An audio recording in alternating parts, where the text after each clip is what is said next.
O vídeo de hoje vai ser um pouco diferente, porque em vez de falar sobre revisitar alguns dos livros, falar sobre alguma das obras, eu quero conversar com vocês, inclusive a pedido de um dos inscritos no canal do YouTube, sobre o trabalho da mulher.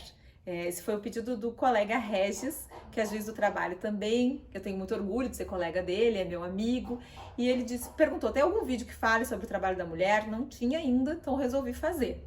Falar o que do trabalho da mulher, sobretudo em tempos de pandemia? A gente pode falar sobre três aspectos diferentes, que claro que eu não vou conseguir esgotar num vídeo só aqui com vocês. Mas enfim, quando a gente fala do trabalho feminino, a gente pode falar da perspectiva histórica, né, do machismo estrutural que a gente tem especialmente no Brasil, e aí tem que começar lá atrás, revisitando inclusive a função que as pessoas escravizadas tinham, para lembrar que além da escravização dos corpos, em relação às mulheres também havia uma escravização sexual e de uso desses corpos para a reprodução da força de trabalho. As mulheres negras escravizadas eram constantemente estupradas para gerarem novas forças de trabalho. E, portanto, é uma exploração do trabalho, do corpo e das mentes dessas pessoas de um modo muito mais abrangente e perverso do que acontecia com os homens escravizados.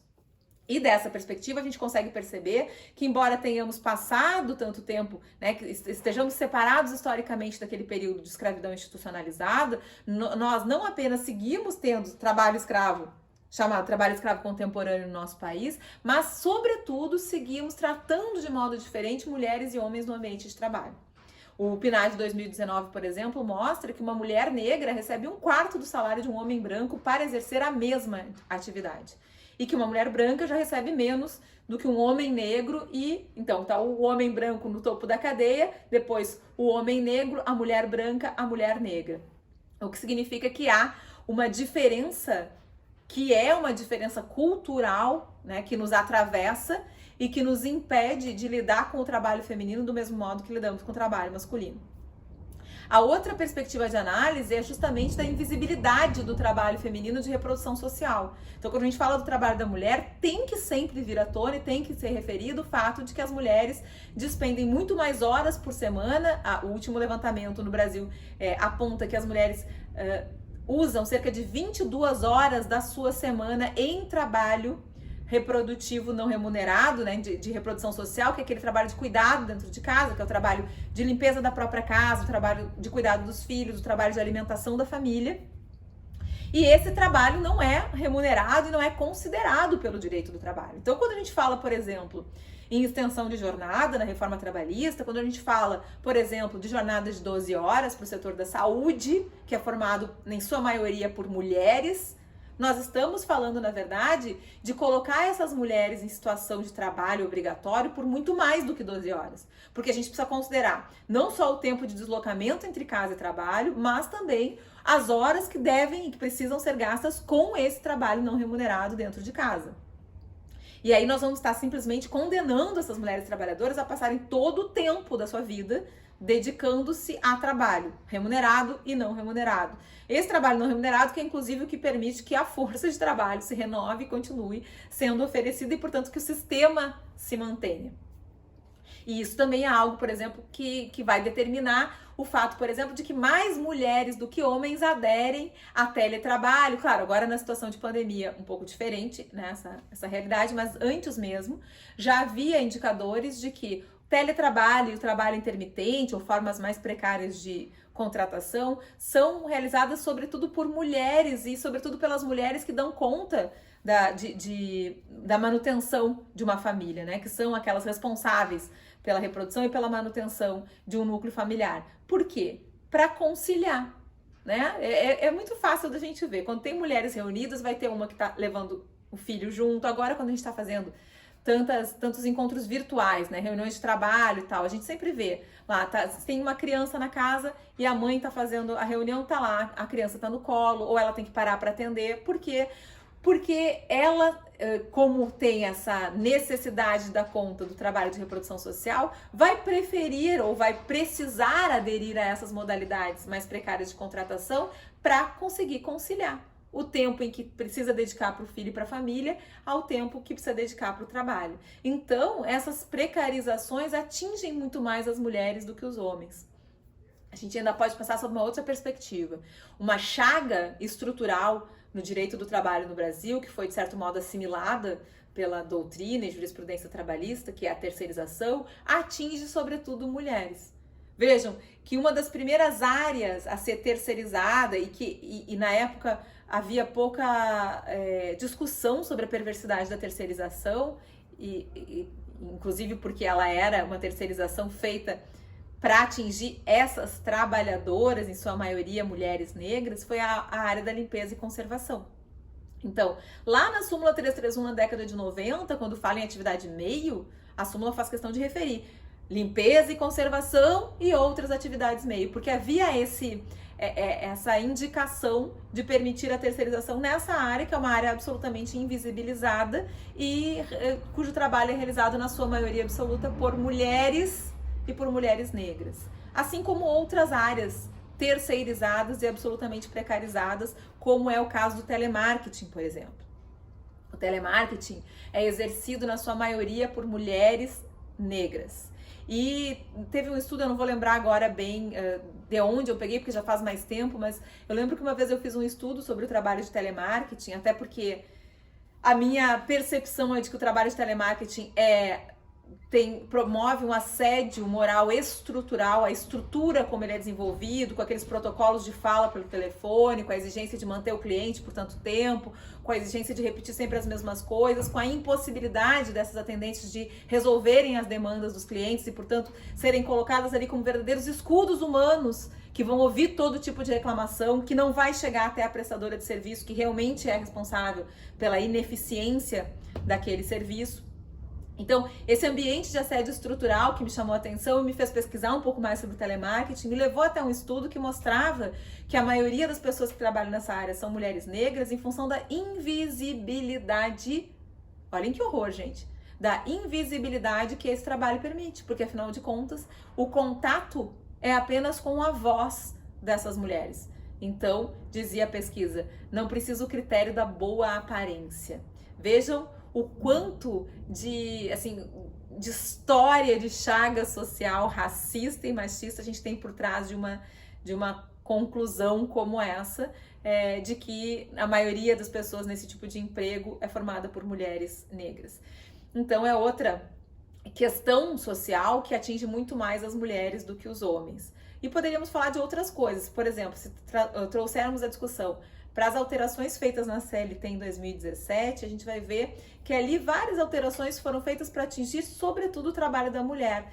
Aquele intervalo de 15 minutos entre a jornada normal e as horas extras, que foi suprimido, né, que foi revogado, o artigo 384 da CLT, era um artigo que já era amplamente discutido da perspectiva de que as mulheres não tinham que ter esse descanso, porque, afinal de contas, elas não são diferentes dos homens, ignorando todo esse trabalho invisível, né, que é por elas realizado dentro de casa. E outras alterações, e talvez a mais emblemática seja aquela que exige que a mulher grávida leve atestado médico para o seu empregador para poder ser afastada de um ambiente nocivo à saúde. Precisa de um atestado médico dizendo que o ambiente é nocivo se é um ambiente insalubre, e a própria definição de insalubridade é ser nocivo à saúde.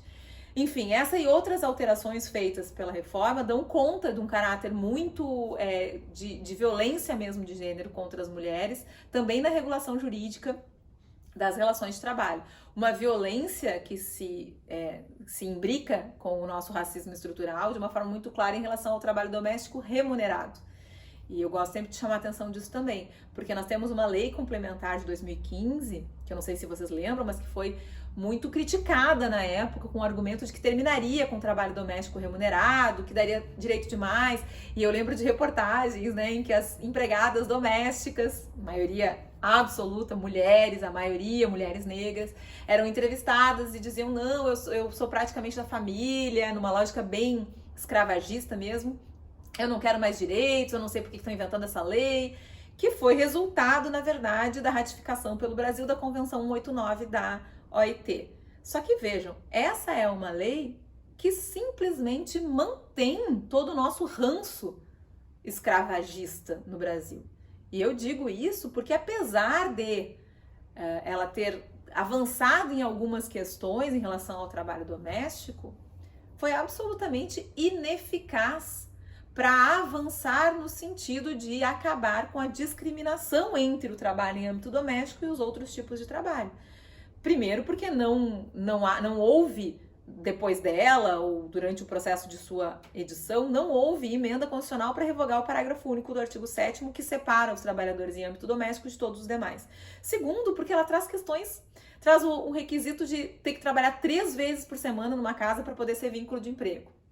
Um requisito absolutamente arbitrário e que, na verdade, tinha como objetivo permitir que as pessoas contratem mulheres para limparem suas casas 2 vezes por semana, mas sem os direitos trabalhistas mínimos. Depois, porque diz que é possível jornada de 12 horas por acordo individual. E ainda, porque diz que acompanhar a família em viagens não é tempo à disposição, que a empregada só vai receber pelas horas em que realmente estiver trabalhando. Ou seja, é uma lógica completamente escravagista, de que é possível, por exemplo, e eu me lembro agora de uma audiência que fiz uma vez, em que a empregadora doméstica, em sua defesa, disse assim: eu levei ela 2 vezes para Disney. E aí eu perguntei, já sabia, né, a resposta, mas para provocar perguntei: que legal, levaste para passear na Disney? Puxa, que interessante. E ela disse: não, ela foi trabalhando, ela foi para cuidar das minhas 2 meninas. Bom, então, não é que tu levaste ela para Disney, na verdade, a mucama acompanhou a senhora no seu passeio em família. E isso é uma lógica completamente incompatível com a nossa ideia de que a relação jurídica de trabalho é um contrato entre sujeitos livres e iguais. E é um resquício dessa cultura que nós ainda não conseguimos superar. E para finalizar esse sobrevoo sobre algumas questões da mulher no ambiente de trabalho, eu quero chamar também a atenção de vocês para uma outra legislação muito complicada de ser compreendida da perspectiva da proteção a quem trabalha, que é aquela que chancela a fraude nos ambientes de estética. É uma lei de 2016 que vai dizer que, na verdade, a manicure, a cabeleireira, e eu uso no feminino porque aqui também é um ambiente predominantemente feminino, e acho que é um ambiente muito interessante para a gente discutir essas questões de gênero, porque é um ambiente feminino e é um ambiente frequentado por mulheres. Então, são mulheres que trabalham. A maioria das manicures em São Paulo, pela apuração do sindicato de lá, são mulheres negras, a maioria das manicures. Então, são mulheres que trabalham como manicures, como cabeleireiras, em sua maioria. E são mulheres que vão até esse serviço para o embelezamento, para fazer as unhas, para fazer o cabelo, etc. E esse é um ambiente em que o direito do trabalho simplesmente não entra. Nunca entrou.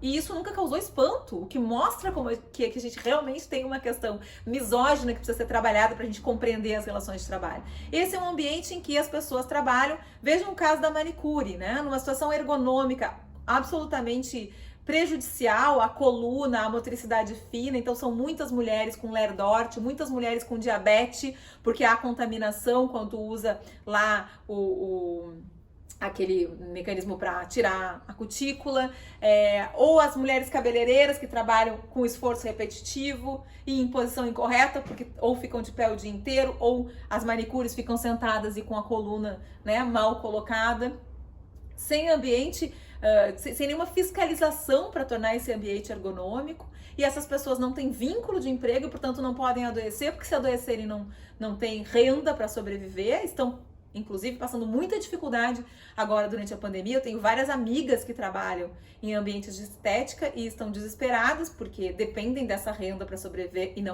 e muitas delas nem conseguiram receber o tal auxílio emergencial irrisório que foi disciplinado pelo parlamento.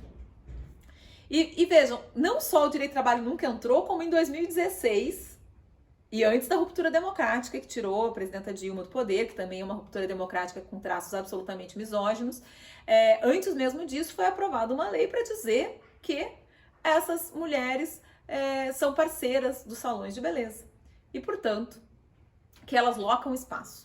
Uma lei que chancela a fraude que sempre existiu. Isso sempre aconteceu. Agora é lei que é possível locar um espaço, só que o interessante é o seguinte, que a lei diz, a manicure, por exemplo, loca o espaço, mas a agenda dela pode ser controlada pelo dono do salão, o dono do salão pode estabelecer qual é o percentual que ele vai cobrar, é possível estabelecer, e essa é a prática, um preço comum para todas as manicures, ou seja, qual é a autonomia que há de verdade aqui? O que há aqui de verdade é uma discriminação. essas trabalhadoras não têm acesso à proteção que já é mínima do direito do trabalho. Então eu vou ficar por aqui para o vídeo não ficar muito longo, mas é legal a gente aprofundar essas questões para perceber o quanto a gente ainda precisa caminhar para chegar a uma lógica de menos desigualdade e discriminação nos ambientes de trabalho em relação ao trabalho feminino.